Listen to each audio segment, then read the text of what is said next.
করছেন আমাকে? কই না তো, ওই ওদিকে রকেট বাইক নিয়ে গেছি তো তো ওর জন্য ওয়েট করছি।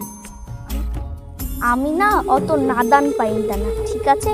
বুঝি আমি কিসের জন্য দাঁড়িয়ে আছেন, সত্যি করে বলেন। তোমাকে দেখার জন্য, কিন্তু তোমাকে ডিস্টার্ব করার জন্য না।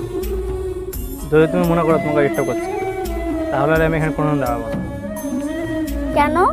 আমি কি ডিস্টার্ব করতে না করেছি? হ্যাঁ, মানে কিন্তু আমি বুঝলাম না। বুঝলে বুঝপাতা, না বুঝলে তেজপাতা।